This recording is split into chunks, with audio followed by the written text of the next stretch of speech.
de pasajeros averiado se precipita sobre el Océano Índico. No lleva combustible. Tampoco tiene potencia en los motores. No funciona ninguno de los dos motores. Esto se acaba. El capitán lucha para hacer algo que nadie antes ha hecho: llevar a cabo el aterrizaje seguro de un avión de pasajeros en el océano abierto.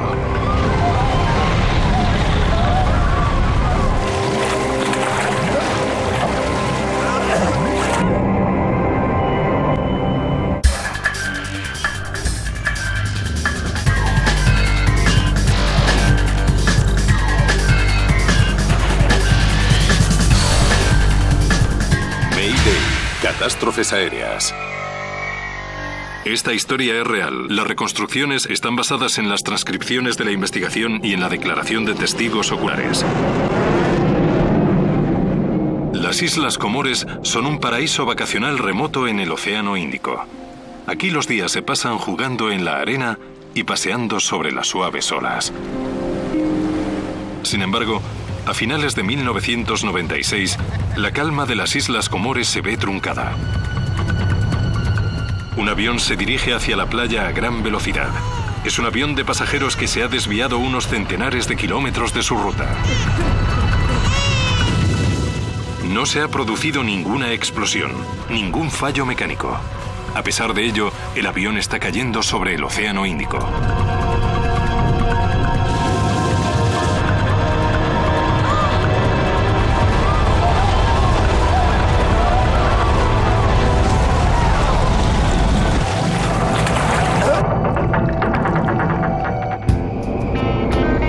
Secuestro en África.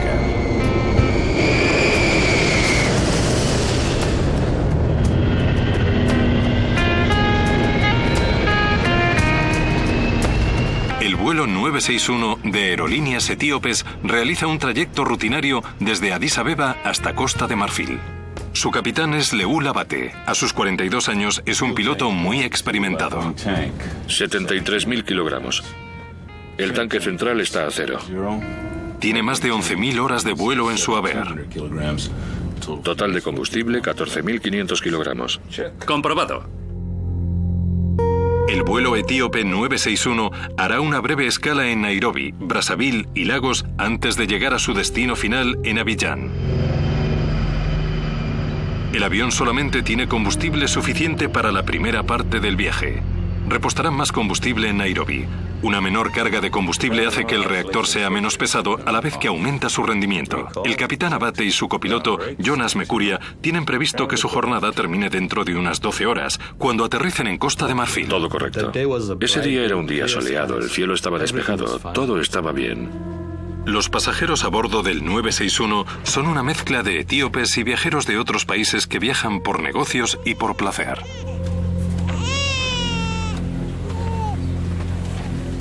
Michael Odenio, sentado en clase turista, es un empresario keniano que regresa a su hogar en Nairobi. Me pasé todo el viernes intentando coger ese vuelo. Llamaba a la aerolínea cada hora, más o menos.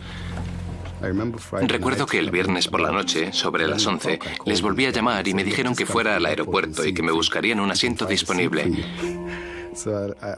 Por eso a veces pienso que yo mismo me metí en ese avión. En una de las filas delanteras del avión se sienta el estadounidense Frank Pancho Hadel, cónsul general de los Estados Unidos en Bombay. Mi esposa Pam y yo habíamos decidido hacer un viaje por África, ir de safari. Yo quería volar durante el día porque era más seguro. Elegí Aerolíneas Etíopes porque tenían una buena reputación. Era una de las 2 aerolíneas en toda África que tenía la certificación FAA. Unas filas más atrás se encuentra Mo Amin, un cámara de noticias y periodista legendario. Es un personaje muy conocido, especialmente en Etiopía. Las imágenes captadas por Amin en 1984 conmocionaron al mundo. Su retrato de la hambruna etíope provocó una efusión de ayuda que comenzó a sacar a Etiopía del borde de la inanición. Pienso que Mo Amin era el cámara más famoso de su tiempo y a la vez creo que era una de las figuras más desconocidas. Amin es popular por no dar nunca marcha atrás en una lucha. Ha metido las narices y la cámara en diferentes conflictos en toda África. Incluso perdió un brazo en una explosión mientras filmaba en Etiopía. Hoy vuelve a su hogar en Nairobi tras un corto viaje de negocios.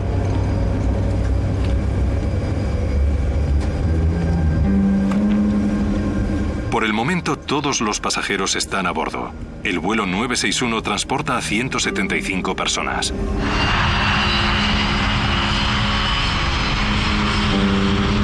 El capitán Abate no solamente está acostumbrado a realizar esta ruta, sino que también se siente muy cómodo en este avión. V1. Él y otros miembros de aerolíneas aéreas lo llaman Zulu.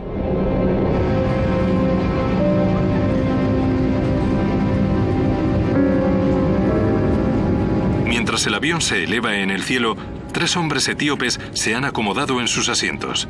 Todos tienen unos 25 años. El avión se dirige a Nairobi. Sin embargo, este no es el destino que estos pasajeros tienen planeado.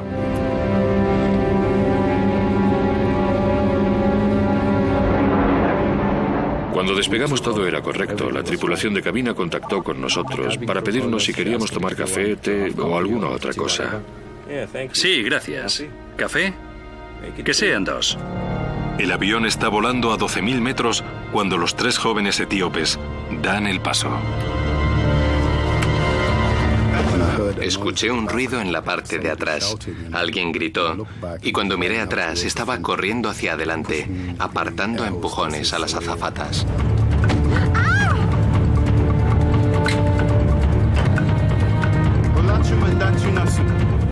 Había 2 tipos corriendo por el pasillo derecho del avión que gritaban algo incomprensible.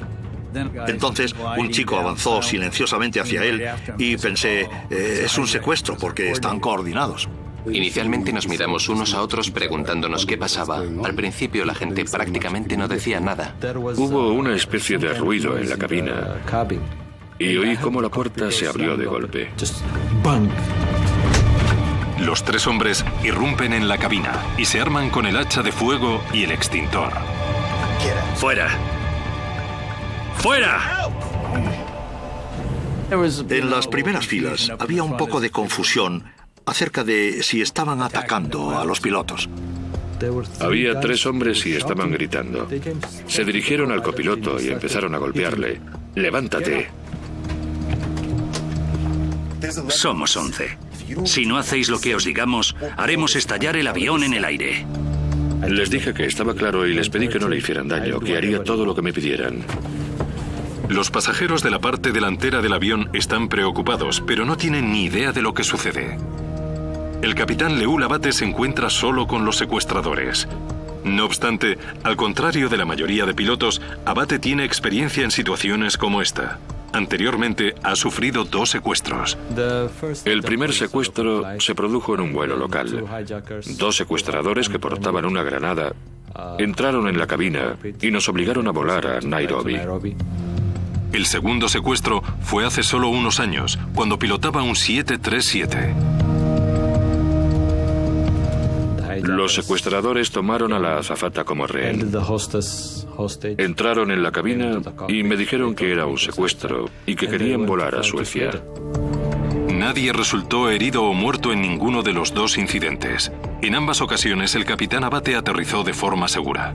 No obstante, la turbulenta situación política de la zona significa que los secuestros son una desagradable realidad. Desde 1990 hasta 1996, 10 aviones de aerolíneas etíopes han sufrido un secuestro. Sin embargo, esta vez, los secuestradores realizan una petición muy extraña. Vuela a Australia. ¿Qué? Vuela a Australia. No tenemos suficiente combustible para llegar a Australia. Está demasiado lejos. Podemos ir a Nairobi o Zanzíbar o Dar es Salaam, repostar y después ir a Australia. De hecho, el avión despegó con combustible para volar solo durante 3 horas y media. Sin embargo, los secuestradores no lo saben. Han estado leyendo la revista de a bordo en la que se especifica el tiempo máximo de vuelo de un 767. 11 horas. No se tardará más de 10 horas en ir a Australia. Pero no tenemos 10 horas de combustible. Aquí dice 11 horas. No llevamos tanto combustible, solo el que necesitamos. Pensaron que les estaba engañando. Estaban convencidos de que el avión podía volar hasta Australia. Abate está estupefacto. Nadie más en el avión sabe cuál es la petición de los secuestradores. Si hace lo que le piden, su avión se estrellará en el océano. Si no lo hace, aseguran que lo explotarán en el aire. Un avión de una compañía aérea de Etiopía ha sido secuestrado mientras sobrevolaba África. Los secuestradores quieren volar hasta Australia. Es un vuelo de 10 horas, pero el avión despegó con una cantidad de combustible equivalente a solo 3 horas y media de vuelo.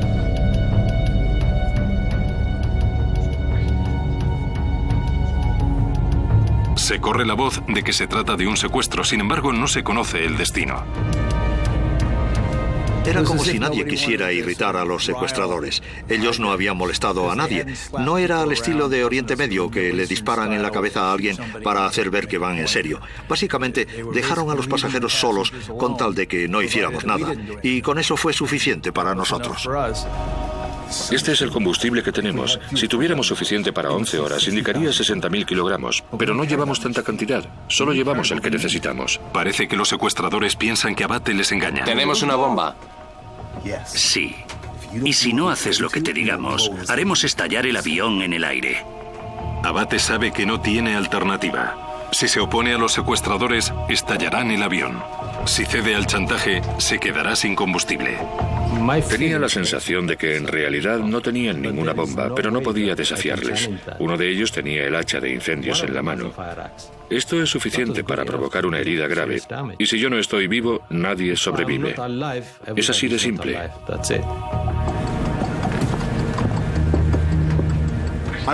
Quiero hablar con los pasajeros. Una media hora después, los secuestradores se comunicaron con nosotros por megafonía y anunciaron que habían tomado el control del avión y que si alguien intentaba hacer algo, harían estallar una bomba. El anuncio se realiza en amárico, francés e inglés. La política de aquel momento era que debíamos seguir las instrucciones de los secuestradores. Eso era antes del 11S. Y cualquier medida que se pueda tomar se toma en tierra, no durante el vuelo. Los pilotos están formados para volar, no para luchar. Estábamos siguiendo la normativa estándar referente a los pasajeros, mantenernos al margen, mantener la calma, dejar que ellos controlaran la situación, intentar aterrizar el avión. Algunas personas pensaban, quizá nos dirijamos a Sudán, aterricemos allí y después negociar. Quizá nos liberen una vez allí, o si no, nos lleven a algún otro sitio, pero no eran más que especulaciones. Durante años, Clint Van Sant fue el jefe de negociaciones en casos de secuestro. Lo que hacía que este secuestro fuera tan único era que el piloto ya había sido víctima de otros 2 secuestros anteriores. La probabilidad de éxito era del 100%. Con toda seguridad, existía la predisposición de que terminaría como los otros 2, de que sería capaz de aterrizar, de que las autoridades resolverían el asunto. Sin embargo, el capitán Abate sabe que esta vez es diferente. En lugar de otro destino en África, los secuestradores quieren ir a Australia. Abate sabe que dirigirse hacia el océano abierto sería una condena a muerte. El capitán Abate decide pedir ayuda. Tengo que llamar a control de tráfico aéreo. ¿Por qué? Porque se estarán preguntando por qué cambiamos de dirección. Diles que estáis secuestrados y a dónde nos dirigimos. Puesto que el avión todavía sobrevuela Etiopía, Abate contacta con el control de área de Addis Abeba. ETH, aquí control de Nairobi. Confirme que va a aterrizar en Australia. Caballeros, no podemos llegar a Australia. Solamente tenemos 2 horas de combustible. No podemos llegar hasta Australia. Vamos a efectuar un amerizaje. ETH 961. Confirme que no puede desviarse a Mombasa. Se niegan a aterrizar en otro lugar que no sea en Australia, por lo que no tenemos alternativa. Hasta que se termine el combustible y entonces amerizaremos. Pero con 2 horas de combustible no puede llegar a Australia. ¿Por qué no aterriza en Mombasa? Bien, deme un minuto. Abate conecta el control de tráfico aéreo con los altavoces de cabina. Bien, solo quería que nuestros secuestradores escucharan lo que me están comunicando. De acuerdo. Y si tienen algo que decirles, adelante, díganselo. Bien. Le estoy advirtiendo de que con 2 horas de combustible no podrá llegar a su destino. Y probablemente tendrá que realizar un amerizaje. La solución es aterrizar en Mombasa. Adelante. A los secuestradores del ETH-961. Si lo han comprendido, adelante. Están esperando su respuesta. ¿Quiere hablar con ellos? Bien, dicen que no quieren hablar. No están dispuestos a negociar bajo ningún concepto. Confirme que están preparados para amerizar y hundirse. ¿Tiene algún otro aeródromo alternativo? Por favor, notifique. No tengo ningún aeródromo alternativo. Estoy en una situación muy comprometida. Ya es suficiente. No vamos a negociar. Eso son chorradas.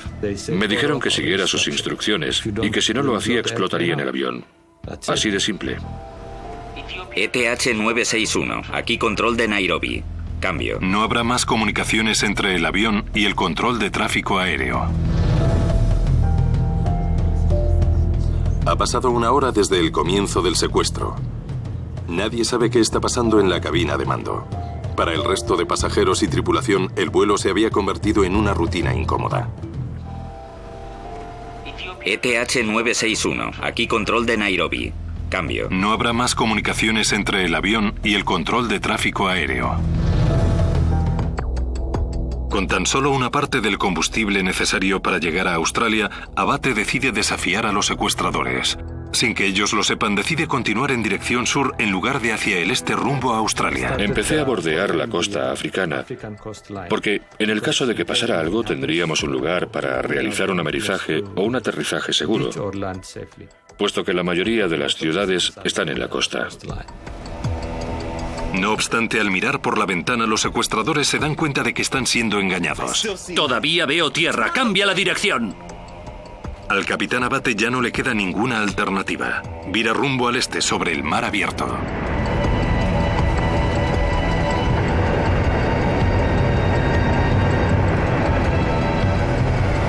Mientras sobrevuela el océano, el capitán comienza a idear un nuevo plan.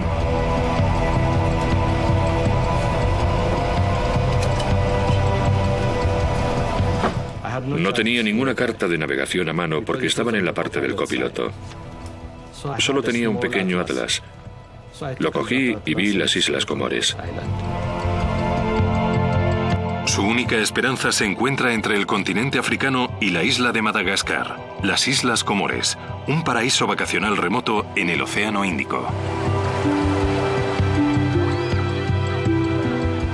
No tenía ni idea de dónde estaba ese lugar. Nunca antes había oído hablar de las Islas Comores.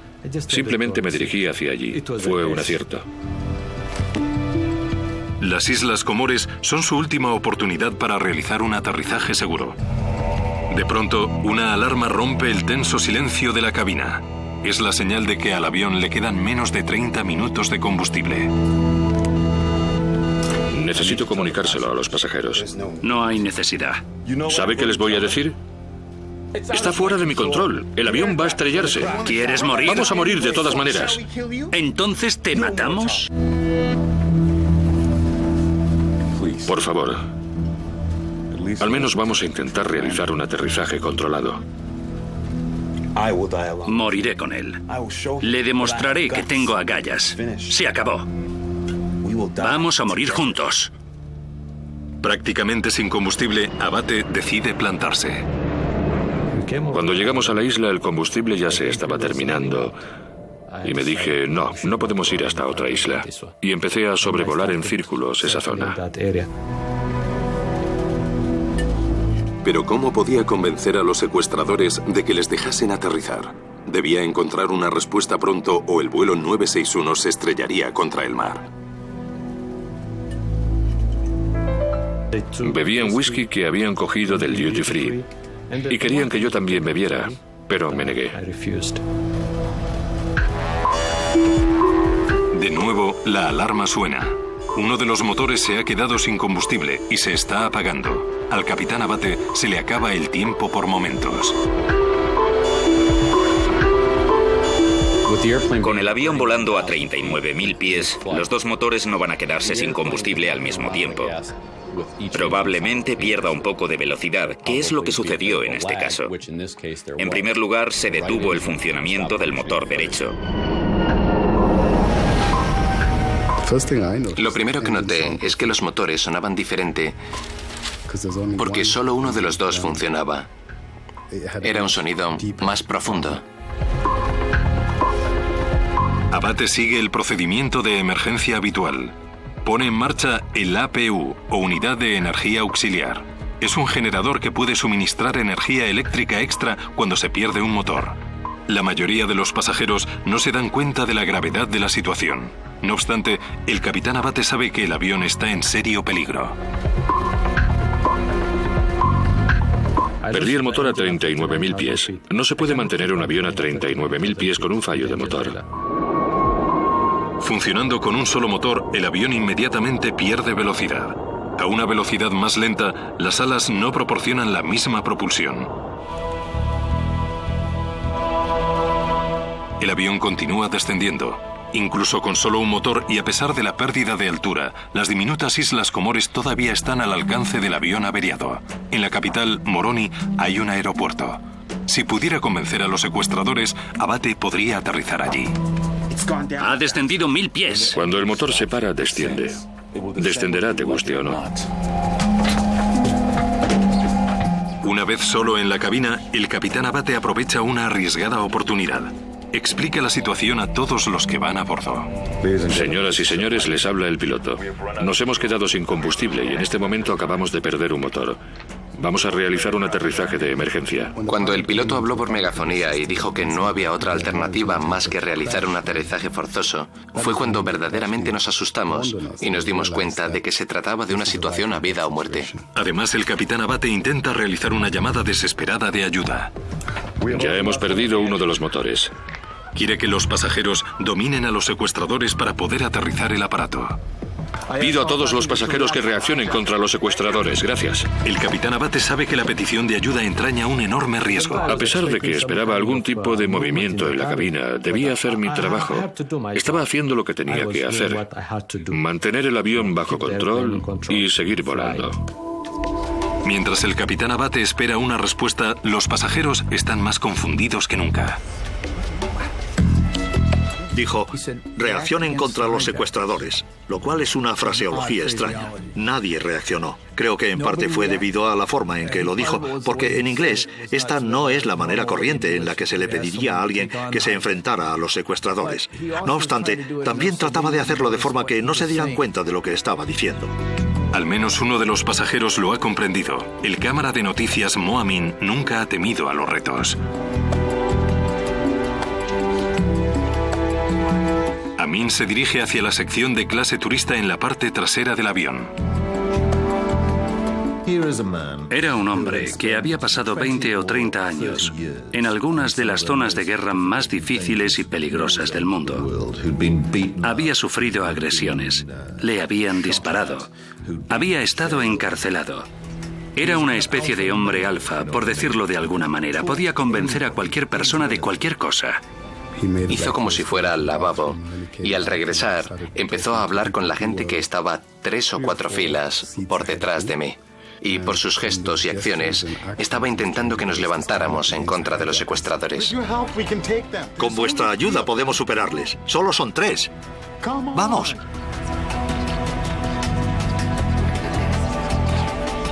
Sin saber qué pasaría, sin saber de lo que eran capaces. Habían asegurado que si alguien trataba de hacer algo, harían estallar el avión. Siempre debes calcular si vas a mejorar o empeorar la situación.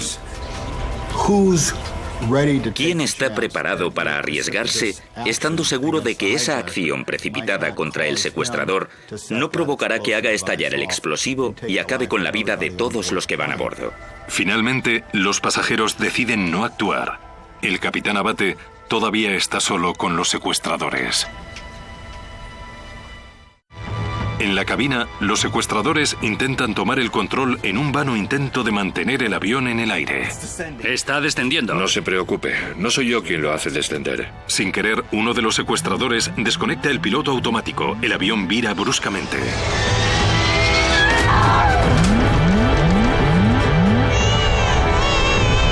¡No te muevas! ¡Escucha! No estoy tocando nada. El avión lo está haciendo por sí solo. Él intentaba pilotar el avión, trataba de desconectar el piloto automático, todo tipo de cosas. Se acabó. Caeremos al océano. 3-1. Abate trata de explicar de nuevo la desesperada situación a los secuestradores. Quizás finalmente le permitan aterrizar en el aeropuerto más cercano. Este está a cero. Y este está a punto de vaciarse. Le rogué a Dios que me sacara de esa situación. Ahora estoy aquí, pero ayúdame a salvar a esa gente. Señoras y señores, por favor, siéntense y abróchense los cinturones. Mantengan la calma. Empecé a decirle a mi esposa que la quería y que juntos habíamos hecho un buen camino. Mi esposa no es nada sentimental, es enfermera psiquiátrica y me decía: levántate, muévete, baja la bolsa del compartimento, saca tus gafas de repuesto, póntelas en el bolsillo y coge un poco de comida para mí. Quiero esto, esto y esto para comer. Cuidadosamente escogió cosas para combatir la sed. Me dijo que una vez en el agua no habría ningún servicio de bar. Finalmente, el avión se queda sin combustible. ¡Vas a matarnos a todos! Ya basta, siéntese. A partir de ahora no vas a hacerme nada. ¿Qué? A partir de ahora no vas a hacerme nada.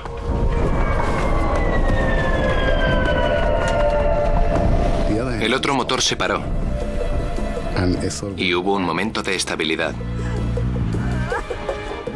A continuación, en la cabina empezó a hacer calor. Las luces empezaron a parpadear y gradualmente se apagaron. Se acabó. No funciona ninguno de los dos motores. Se acabó. ¿Es esto lo que querías? Este avión de $40 millones se ha convertido en un planeador de 100 toneladas. El reactor se ha quedado sin combustible y a Abate no le queda ninguna opción. El amerizaje de emergencia es casi inevitable. No funciona ninguno de los dos motores. Se acabó. ¿Es esto lo que querías? Casi 4 horas después del despegue, el vuelo 961 de Ethiopian Airlines se ha quedado sin combustible. Los secuestradores han tomado el control, obligando al capitán a volar sobre el océano. La pérdida de potencia de los motores empieza a causar efecto en el avión. Además de mantener el avión en el aire, los motores suministran energía a gran parte de los sistemas eléctricos e hidráulicos. Sin el funcionamiento de los motores, las pantallas, el piloto automático y muchas otras funciones del avión dejan de funcionar. A pesar de que los motores han dejado de funcionar, un sistema de seguridad de tecnología poco avanzada le permite al piloto remotar ligeramente el control. La turbina Ramer o RAT es el último escudo protector cuando fallan todos los motores. Una pequeña trampilla se abre automáticamente y de repente sale la turbina, una pequeña hélice. La velocidad del aire hace que la hélice gire como un molino de viento, generando la suficiente energía eléctrica para el funcionamiento de los instrumentos y controles de vuelo básicos, incluyendo la velocidad aérea. Puesto que los sistemas estaban apagados, significa que no había energía eléctrica o hidráulica y los controles eran pesados. La turbina no proporciona la suficiente energía para que Abate pueda operar los alerones, que ayudarían a reducir la marcha del avión para el aterrizaje. Donde quiera que aterrice, el capitán Abate tendrá que hacerlo a una velocidad altamente peligrosa. Nadie en el mundo está preparado para realizar un aterrizaje o un amerizaje sin energía. Para volar sobre el agua se necesitan unos instrumentos muy precisos. No contaba con ninguno de esos instrumentos. Sin motores, un avión de pasajeros grande puede planear 18,5 kilómetros por cada 1000 metros de altitud que pierde. A 6.400 metros, el avión de Aerolíneas Etíopes puede desplazarse casi 120 kilómetros antes de tocar tierra. Una de las cosas que deben preocupar al capitán en este momento es que con los dos motores apagados el avión va a caer. Solo es cuestión de dónde, lo cual va a ser controlado por el piloto. Es una situación extremadamente peligrosa a la que se han enfrentado pocos pilotos en el mundo. En 1993, otro piloto de un 767 se encontró en un aprieto similar. El vuelo 143 de Air Canada se quedó sin combustible y aterrizó en una base abandonada de las fuerzas aéreas con resultado de daños menores. En circunstancias normales, es posible realizar un aterrizaje seguro sin combustible. El capitán Abate espera aterrizar en el aeropuerto de las Islas Comores. Sin embargo, en un último intento de lucha con los secuestradores, pierde la orientación y no puede localizar visualmente la pista de aterrizaje. Me encontraba próximo al aeropuerto, por lo que no apartaba mi vista de él en ningún momento. En mitad de la lucha fue cuando perdí mi posición. Perdí el punto al que me dirigía. Durante los segundos críticos en los que busca de nuevo el aeropuerto, pierde demasiada altitud y no sabe si podrá llegar a la pista. Ahora su única opción es llevar a cabo un amerizaje. Sabía que tendría que amerizar el avión. Tendría que posar el avión en el agua. ¿Cómo iba a hacerlo? Era otro asunto, puesto que nunca se había preparado para esto. No a falta de 2 motores. Amerizar en el océano es incluso más peligroso que aterrizar en tierra. Si tratas de realizar un aterrizaje de emergencia en tierra, el avión tendrá una superficie sobre la que deslizarse. Esa superficie no existe cuando tratas de posarte en el agua. El avión va a posarse en el agua y en algún momento va a hundirse en ese agua. Cuando eso ocurra, el avión intentará detenerse al instante. Al tratar de amerizar su avión de forma segura, Abate se enfrenta a retos únicos. Aviones como el DC-9 tienen la parte inferior plana, la cual, al amerizar, rozaría la superficie del océano perdiendo velocidad más suavemente. Sin embargo, los motores del 767 de Abate cuelgan debajo del fuselaje. Podrían actuar como palas enormes y llenarse de agua mientras que el resto del avión ara la superficie. La fuerza lo rompería en pedazos. Cada vez hacía más calor. Empezamos a sudar. Pensé que el aire acondicionado no funcionaba, puesto que no había electricidad. Fue en ese momento, cuando la gente empezó a gritar. Cundió el pánico.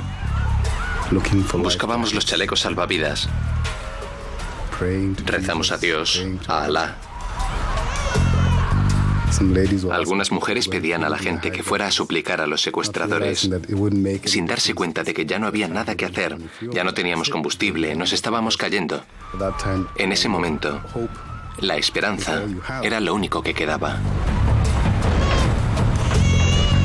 Estábamos descendiendo a bastante velocidad. El avión daba bandazos bruscos.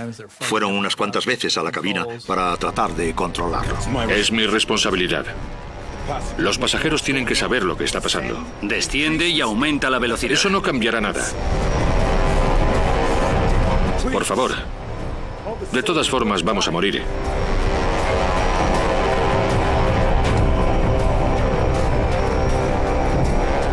Por favor, mantengan la calma.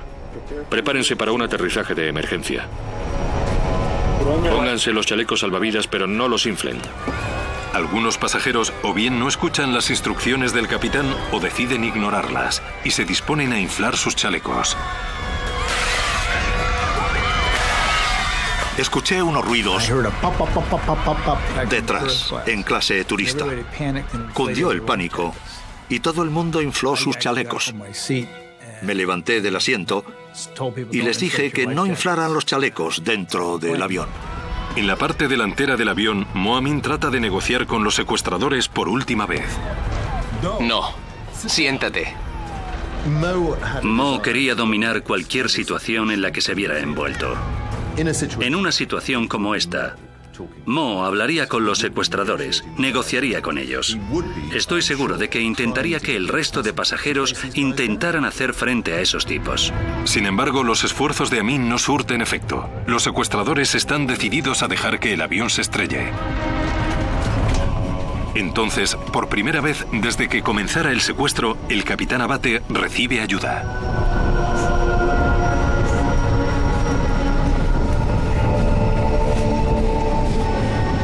Los controles. Necesito ayuda. Son muy pesados. Les dijimos, chicos, estamos en lo último. Deberíais sentaros y abrocharos los cinturones. Pero se negaron. Jamás pensé que tuviera que realizar un amerizaje en toda mi vida.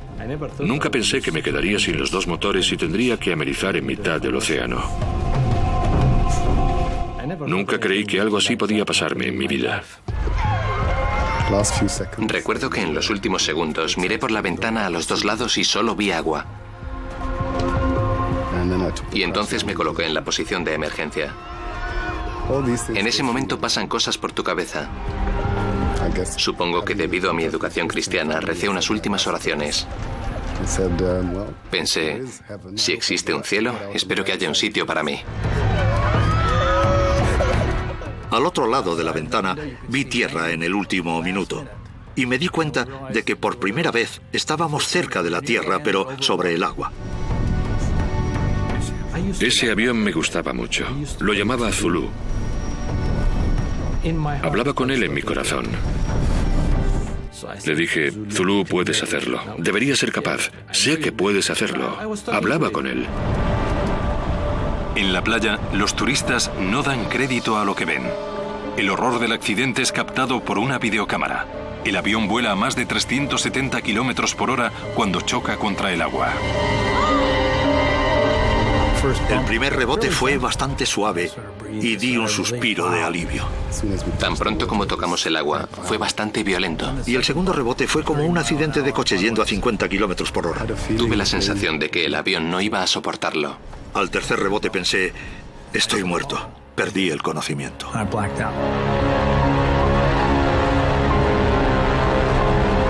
¡Oh, Dios mío! No. El amerizaje fue muy brusco. El avión se partió en 3 partes. La cabina se partió y la cola también, y empezamos a hundirnos. Empezó a entrar agua por los dos lados. Los pasajeros que han sobrevivido al impacto inicial tratan de escapar de entre los restos del accidente. Mientras el agua entra a raudales, la gente que ya ha inflado su chaleco se queda atrapada. El agua les empuja contra el techo del avión.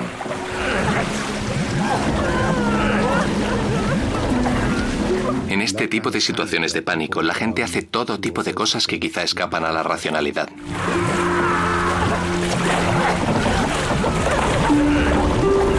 Los chalecos salvavidas hacen que nadar bajo el agua sea muy difícil.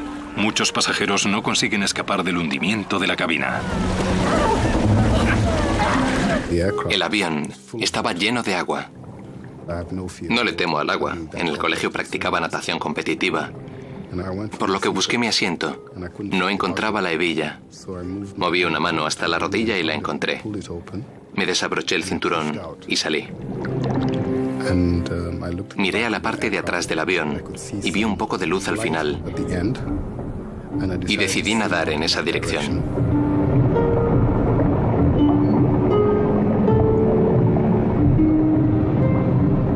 Mientras nadaba hacia la salida, uno de los pasajeros que estaba intentando salir del asiento me agarró la pierna y me dije, oh Dios mío, voy a ahogarme. Pero decidí no oponer resistencia. Salieron hacia afuera y me soltaron la pierna. Después seguí nadando hacia la parte trasera del avión. Nadé hasta la superficie. Estaba agotado. Me sentía muy cansado. Alcé la vista y pensé, ¿podría ser esto el cielo? Porque no estaba muy seguro de si estaba vivo o muerto. Estaba intentando decirle al piloto que saliera cuando me di cuenta de que no estaba ahí. Y pensé, bien, es el momento de salir. Cuando desperté, estaba flotando en el agua y me di cuenta de que estaba vivo. Busqué a mi esposa, que estaba sentada a mi derecha, y no la encontré. Se me cayó el alma a los pies. Miré a mi izquierda y estaba ahí. Se había cambiado de sitio. Estábamos flotando en el océano. Vimos una especie de acantilado desierto, lo que podría ser una isla tropical. Era como en una película. Miré a mi alrededor y vi a toda esa gente. Chalecos salvavidas, piezas y trozos de restos, asientos rotos, cuerpos flotando. Vi restos esparcidos a mi alrededor. La cola del avión estaba lejos. Nunca pensé que pudiera suceder algo parecido. Todo lo que quería era evacuar a los pasajeros y a mí mismo de forma segura. Abate nada en busca de seguridad sin tener ni idea de la suerte que ha tenido. No sabe si alguno de sus pasajeros ha sobrevivido o lo que ha sucedido con los secuestradores.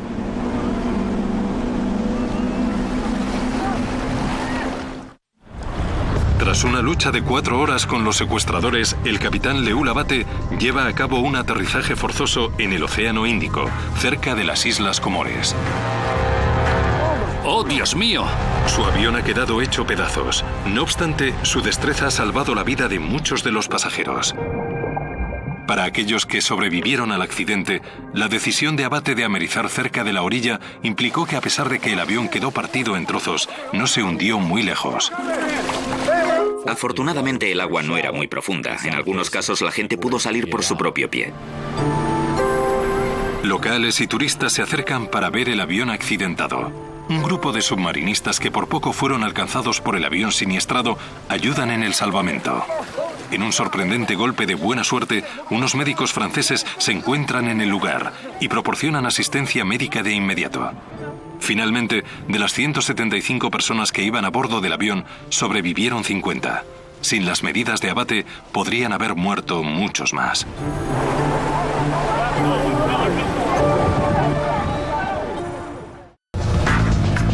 A falta de energía e incapaz de mantener los alerones, el capitán Abate ameriza a 370 km por hora, más de 100 km por hora por encima de la velocidad normal de aterrizaje de un 767. Una vez que el capitán tomó la decisión de que debía amerizar, lo mejor que podía hacer era mantener el avión lo más cerca posible de la tierra. Abate también intentó llevar a cabo el amerizaje lo más suavemente posible. En el último instante, viró el reactor en un intento de amerizar en paralelo a las olas en lugar de chocar contra ellas. Tan pronto como el avión chocó contra el agua, quedó fuera del control de Abate. El avión amerizó sobre el ala izquierda, por lo que es exactamente el ala izquierda la que choca contra el agua. El enorme motor colgante del 767 se sumergió en el agua, lo cual hizo que el avión entrara en barrena. Necesariamente el avión habría virado sobre el ala izquierda o salido en barrena, lo cual implica una gran cantidad de energía que se dispersa muy rápidamente. Esta es la causa de que se produzca la secuencia de roturas. El avión queda partido en 4 o 5 trozos. Esto es lo que causó muchas de las víctimas. El pánico también pudo haber contribuido al número de muertes. Haciendo caso omiso a las instrucciones de Abate, muchos pasajeros inflaron sus chalecos salvavidas. El chaleco salvavidas sirve para flotar en el agua o para tratar de mantener el cuerpo recto, lo cual podría haber obstaculizado y limitado la movilidad para salir del asiento. En algunos casos, la gente todavía llevaba el cinturón abrochado cuando esas secciones del avión se hundieron y desgraciadamente se ahogaron. Mo Amin, quien había tratado de levantar a los pasajeros en contra de los secuestradores, se encontraba de pie cuando el avión se estrelló. Probablemente se golpeó contra una mampara cuando el avión chocó, muriendo en el acto. Mo había sobrevivido a todo. Tenía más de 7 vidas. Y la idea de que se encontrara en un vuelo ordinario, sin ser consciente de que formaba parte de una noticia que no le había sido asignada, pero en la que se vio implicado, más las circunstancias de su muerte, son una especie de ironía horrible. Los secuestradores, que se negaron a sentarse durante el amerizaje, también murieron en el accidente.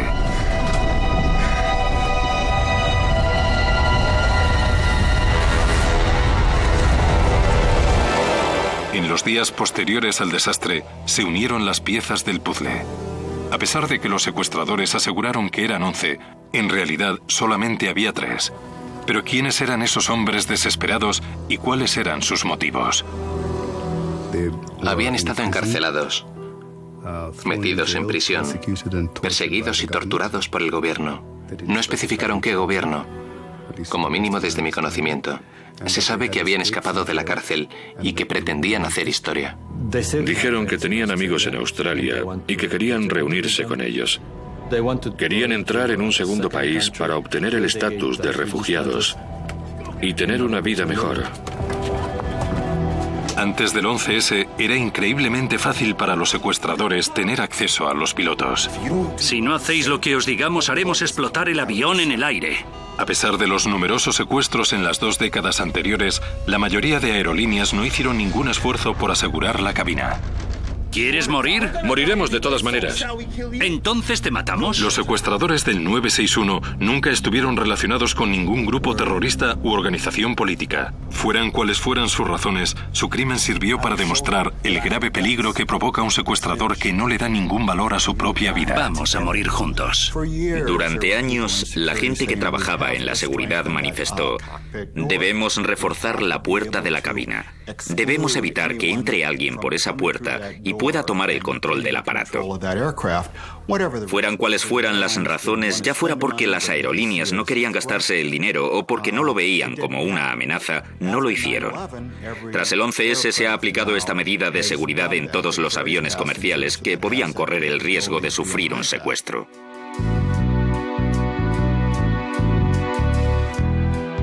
Nada es inevitable. Nadie es inmune ante cualquier situación.